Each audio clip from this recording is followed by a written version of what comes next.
श्री शिवाय नमस्तुभ्यम। आप सभी को श्रावण मास के 17वें दिन की ढेरों शुभकामनाएं। आज सावन के महीने का 17वां दिन है और आप सुन रहे हैं श्रवण मास महात्म्य। श्रवण मास महात्म्य में 17वें दिन पर आप सुनेंगे 17वां अध्याय। कल आपने जाना कि किस प्रकार से शिव जी का सुचिस्मती के गर्भ से प्रकाट्य हुआ और ब्रह्मा द्वारा किस प्रकार से बालक का संस्कार करके गृहपति नाम रखा जाना और गृहपति किस प्रकार से भगवान शंकर को प्रसन्न करते हैं और शंकर भगवान जब उनकी परीक्षा लेते हैं इंद्र बन के तो वो अड़िग रहते हैं और इंद्र को मना कर देते हैं कि आप क्यों आए हैं, मुझे आपसे कोई वर नहीं चाहिए, मैं ये तपस्या भगवान शंकर के लिए कर रहा हूँ। भगवान शंकर अति प्रसन्न होते हैं और उनकी सभी इच्छाएं पूरी करते हैं। इस प्रकार से गृहपति काशी में रह के भगवान की आराधना करते हैं। काशी का महत्व भी इसमें आया साथ में। आज हम सुनेंगे भगवान के महाकाल आदि 10 अवतारों का वर्णन। भगवान शिव के जो महाकाल आदि 10 अवतार कहे गए हैं ना, और 11 रुद्र अवतारों का वर्णन, ये हम आज के अध्याय में श्रवण करेंगे। अध्याय आरंभ करें उससे पहले आपसे निवेदन है कि भगवान की पुराण का यह वीडियो है तो कृपया वीडियो को एक बार लाइक अवश्य कर दीजिएगा। भगवान शंकर की कृपा प्राप्त करने के लिए कमेंट बॉक्स में अवश्य लिखिएगा जय शिव शंकर या ओम नमः शिवाय। पवित्र श्रवण मास में भगवान शंकर की यह मंत्र जितने लिखे जाते हैं उतना कल्याण होता है, तो आपको अवश्य ही लिखना चाहिए। आप देख रहे हैं देवभूमि ज्योतिष संस्थान का प्रतिष्ठित यूट्यूब चैनल देवभूमि धार्मिक। हम यहाँ पर सभी व्रत और त्योहारों की सही शास्त्रीय जानकारी प्रदान करते हैं। ज्योतिष शास्त्र और पंचांग के आधार पर आपको बताते हैं कि कौन सी तिथि कब है, व्रत आदि कब करना है, कैसे करना है, क्या विधि है, क्या नियम है। यदि आप सभी व्रत और त्योहारों की सही शास्त्रीय जानकारी प्राप्त करते रहना चाहते हैं तो कृपया चैनल को भी सब्सक्राइब कीजिए और बेल आइकन को प्रेस कीजिए। जब आप चैनल को सब्सक्राइब करेंगे तो वहाँ एक घंटी का निशान बना हुआ दिखाई देगा, उसको अवश्य दबाइएगा। जब आप उसे प्रेस करेंगे तभी आपको हमारे वीडियोस प्राप्त होंगे, अन्यथा जानकारी छूट जाएगी। तो चैनल को सब्सक्राइब करें और बेल आइकन को प्रेस करें। आइए प्रिय भक्तों, कथा आरंभ करते हैं। सर्वप्रथम गुरुदेव के चरणों में वंदना करते हैं। गुरुर्ब्रह्मा गुरुर्विष्णु गुरुर्देव महेश्वरः गुरुर्साक्षात् परब्रह्म तस्मै श्री गुरुवे नमः। बोलिए गुरुदेव महाराज की जय।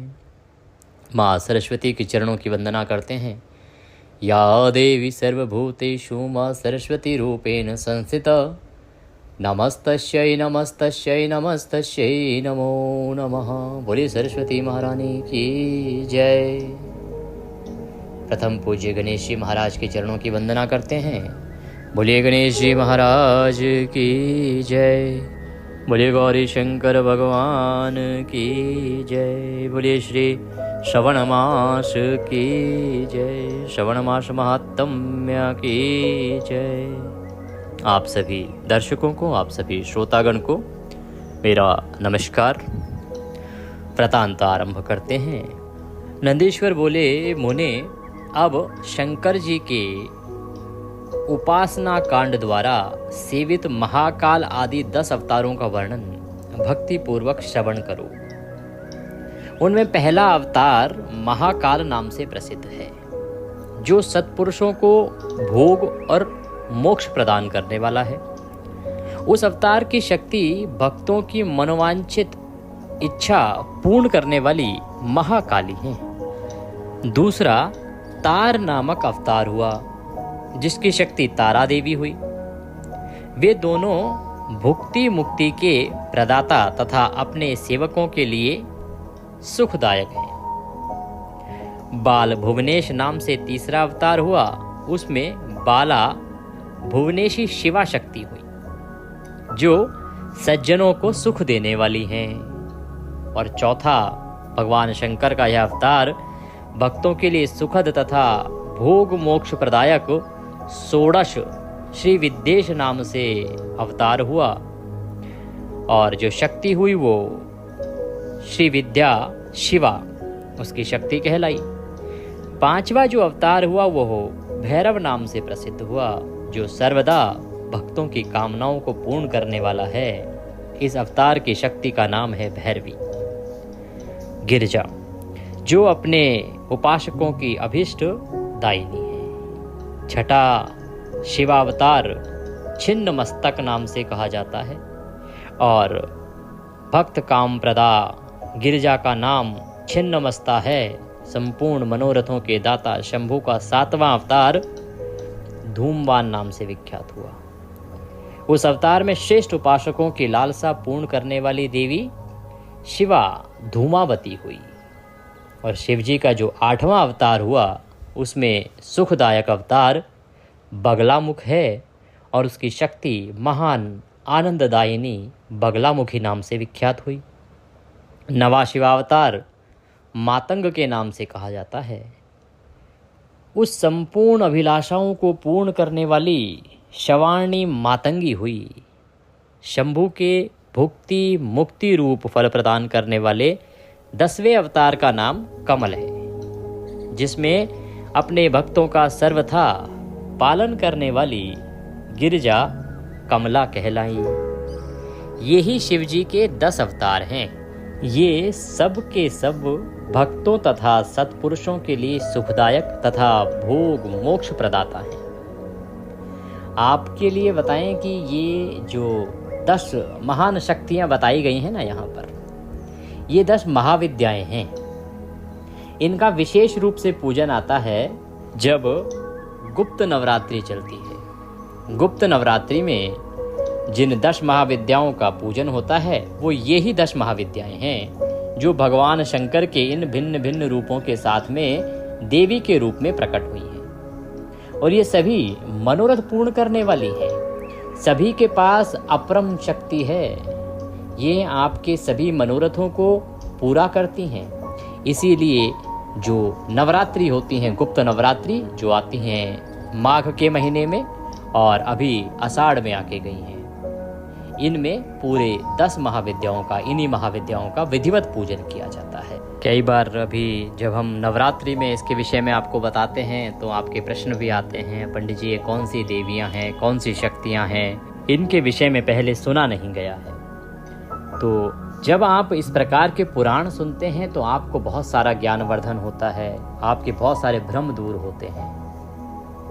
तो आप सदा याद रखिएगा, जब भी गुप्त नवरात्रि आगे आए तो आप इन 10 महाविद्याओं का पूजन अवश्य कीजिएगा। भगवान शंकर कहते हैं कि ये 10 महाविद्याएं आपका मनोरथ पूर्ण करने के लिए ही उत्पन्न हुई हैं। भगवान शंकर आपके सभी मनोरथों को सदा पूर्ण करने के लिए कोई ना कोई मार्ग आपके लिए अवश्य खोलते हैं। जो लोग महात्मा शंकर के इन 10 अवतारों की निर्विकार भाव से सेवा करते हैं, उन्हें ये नित्य नाना प्रकार के सुख देते हैं। हे मुने, इस प्रकार मैंने 10 अवतारों का महात्म्य वर्णन किया। तंत्र शास्त्र में तो यह सर्व कामप्रद बतलाया गया है। मुने, इन शक्तियों की भी अद्भुत महिमा है। तंत्र आदि शास्त्र में इस महिमा का सर्व काम प्रद रूप से वर्णन किया गया है। ये नित्य दुष्टों को दंड देने वाली और ब्रह्म तेज की विशेष रूप से वृद्धि करने वाली हैं। ब्राह्मण, इस प्रकार मैंने तुमसे महेश्वर के महाकाल आदि 10 शुभ अवतारों का शक्ति सहित वर्णन कर दिया। जो मनुष्य समस्त शिव पर्वों के अवसर पर इस परम पावन कथा का भक्तिपूर्वक पाठ करता है, वह शिव जी का परम प्यारा हो जाता है। इस आख्यान का पाठ करने से ब्राह्मण के ब्रह्म तेज की वृद्धि होती है, क्षत्रिय विजय लाभ करता है, वैश्य धनपति हो जाता है और शूद्रों को सुख की प्राप्ति होती है। स्वधर्म परायण शिव भक्तों को यह चरित्र सुनने से सुख प्राप्त होता है और उनकी शिव भक्ति विशेष रूप से बढ़ जाती है। उन्हें अब मैं शंकर जी के 11 श्रेष्ठ अवतारों का वर्णन करता हूँ, उसे सुनो। उन्हें श्रवण करने से असत्य आदि जनित बाधा पीड़ा नहीं पहुंचा सकती। पूर्व काल की बात है, एक बार इंद्र आदि समस्त देवता दैत्यों से पराजित हो गए। तब वे भयभीत हो अपनी पूरी अमरावती को छोड़कर भाग खड़े हुए। यूं दैत्यों द्वारा अत्यंत पीड़ित हुए वे सभी देवता कश्यप जी के पास गए। वहां उन्होंने परम व्याकुलता पूर्वक हाथ जोड़े एवं मस्तक झुकाकर उनके चरण कमलों का अभिवादन किया और उनका भली भांति स्तवन करके आदर पूर्वक अपने आने का कारण प्रकट किया तथा दैत्यों द्वारा पराजित होने से उत्पन्न हुए अपने सारे दुखों को कह सुनाया। तात तब उनके पिता कश्यप जी देवताओं की उस कष्ट कहानी को सुनकर अधिक दुखी नहीं हुए, क्योंकि उनकी बुद्धि शिवजी में आसक्त थी। उन्हें उन शांत बुद्धि मुनि ने धैर्य धारण करके देवताओं को आश्वासन दिया और स्वयं परम हर्ष पूर्वक विश्वनाथपुरी काशी को चले गए। वहां पहुंचकर उन्होंने गंगा जी के जल में स्नान करके अपना नित्य नियम पूरा किया और फिर आदर पूर्वक उमा सहित सर्वेश्वर भगवान विश्वनाथ की भली भांति अर्चना की।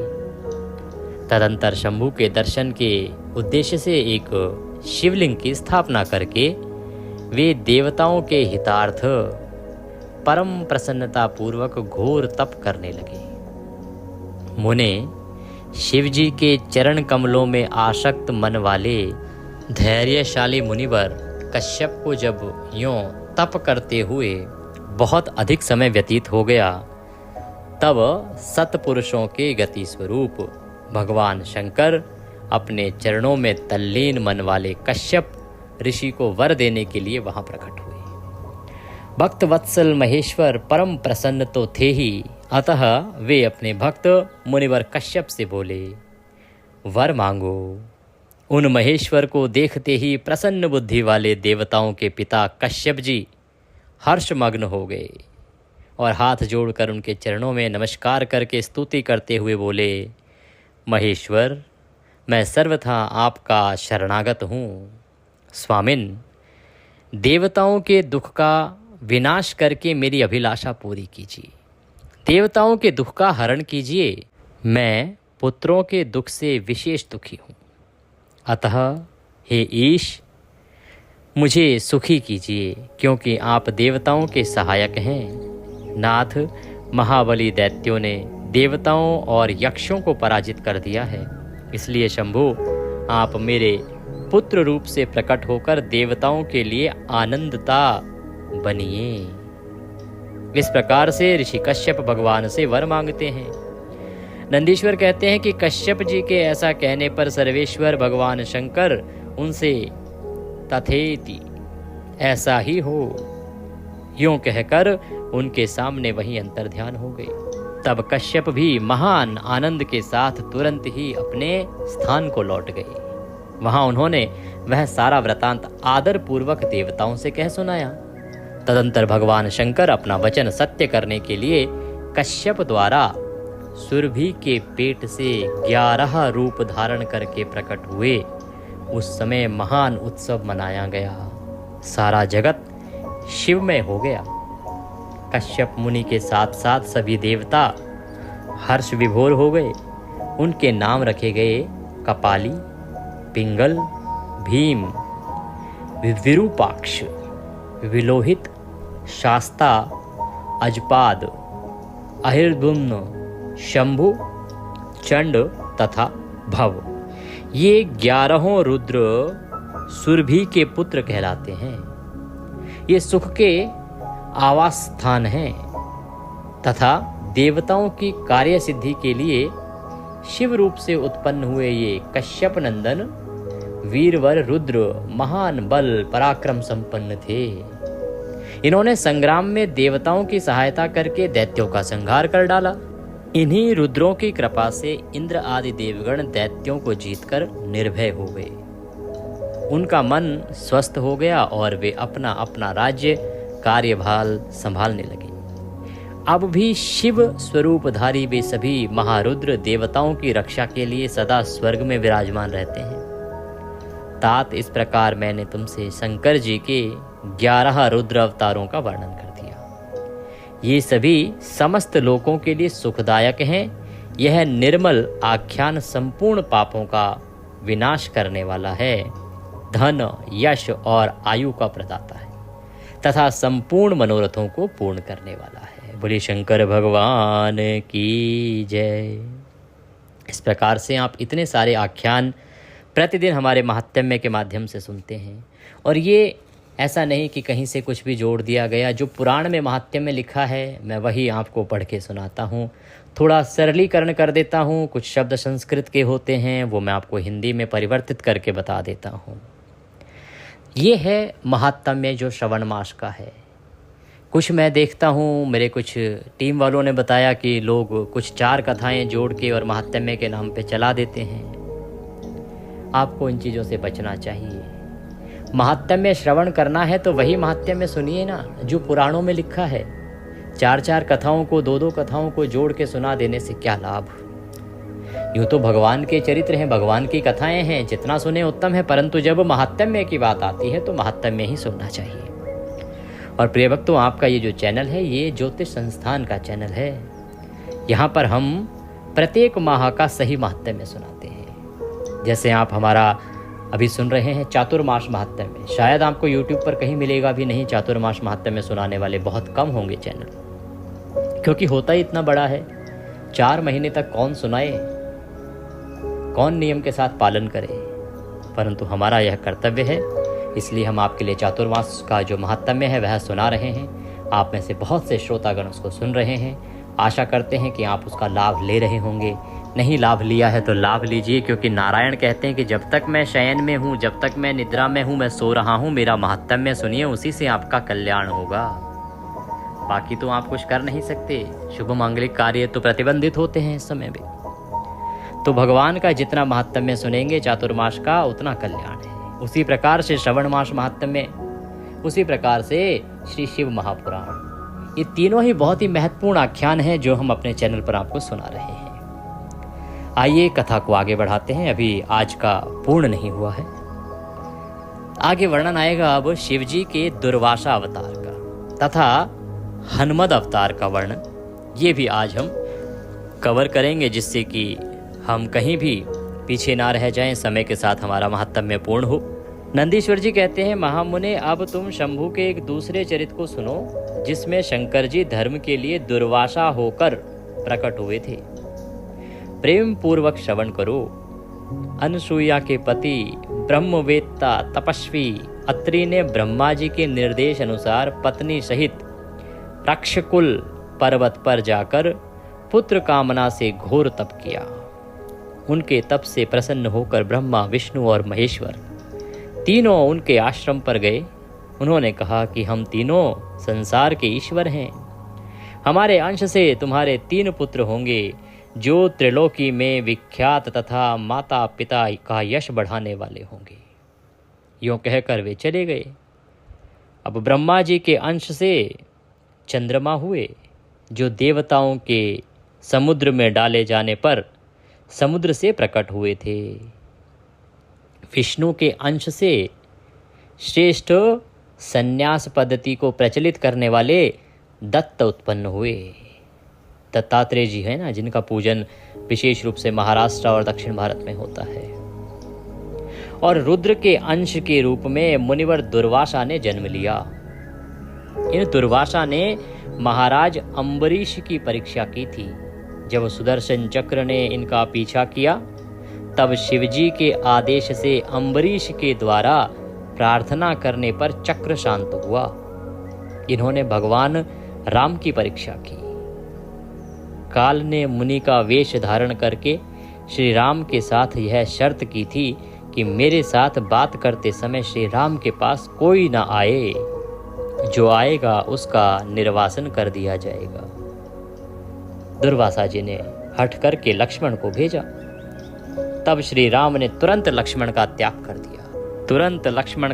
कर दिया। इन्होंने भगवान श्री कृष्ण की परीक्षा भी की थी और उनको श्री रुक्मणी सहित रथ में जोता। इस प्रकार दुर्वासा मुनि ने अनेक विचित्र चरित्र किए। मुने, अब इसके बाद तुम हनुमान जी का चरित्र वर्णन सुनो। हनुमत द्रुपद से शिव जी ने बड़ी उत्तम लीलाएं की हैं। विप्रवर, इसी रूप से महेश्वर ने भगवान राम का परम हित किया था। वह सारा चरित्र सब प्रकार के सुखों का दाता है, उसे तुम प्रसन्नता पूर्वक सुनो। एक समय की बात है जब अत्यंत अद्भुत लीला करने वाले गुणशाली भगवान शंभु को विष्णु के मोहिनी रूप का दर्शन प्राप्त हुआ। तब वे कामदेव के बाणों से आहत हुए की तरह शुद्ध हो उठे। उस समय उन परमेश्वर ने राम कार्य की सिद्धि के लिए अपना वीर्यपात किया। तब सप्त ऋषियों ने उस वीर्य को पत्रपुटकम में स्थापित कर दिया, क्योंकि शिवजी ने ही राम कार्य के लिए आदर पूर्वक उनके मन में प्रेरणा की थी। तत्पश्चात उन महर्षियों ने शंभु के उस वीर्य को राम कार्य की सिद्धि के लिए गौतम कन्या अंजनी में कान के रास्ते स्थापित कर दिया। और तब समय आने पर उस गर्भ से शंभु महान बल पराक्रम संपन्न वानर शरीर धारण करके उत्पन्न हुए और उनका नाम हुआ हनुमान। महाबली कपीश्वर हनुमान जब शिशु ही थे, उसी समय उदय होते हुए सूर्य बिंब को छोटा सा फल समझकर तुरंत ही निगल गए। जब देवताओं ने उनकी प्रार्थना की तब उन्होंने उसे महाबली सूर्य जानकर उगल दिया। तब देवर्षियों ने उन्हें शिव का अवतार माना और बहुत सा वरदान दिया। तदंतर हनुमान अत्यंत हर्षित होकर अपनी माता के पास गए और उन्होंने यह सारा वृतांत आदर पूर्वक कह सुनाया। फिर माता की आज्ञा से धीरे धीरे कपि हनुमान ने नित्य सूर्य के निकट जाकर उनसे अनायास ही सारी विद्याएं सीख ली। तदंतर रुद्र के अंशभूत कपिश्रेष्ठ हनुमान सूर्य की आज्ञा से सूर्यांश से उत्पन्न हुए सुग्रीव के पास गए। इसके लिए उन्हें अपनी माता से भी अनुज्ञा मिल चुकी थी। तदंतर नंदीश्वर ने भगवान राम का संपूर्ण चरित्र संक्षेप में वर्णन करके कहा, मुने, इस प्रकार कपिश्रेष्ठ हनुमान ने सब तरह से श्री राम का कार्य पूरा किया, नाना प्रकार की लीलाएं की, असुरों का मान मर्दन किया, भूतल पर राम भक्ति की स्थापना की और स्वयं भक्त अग्रगण्य होकर सीता राम को सुख प्रदान किया। वे रुद्र अवतार ऐश्वर्यशाली हनुमान लक्ष्मण के प्राणदाता, संपूर्ण देवताओं के गर्वहारी और भक्तों का उद्धार करने वाले हैं।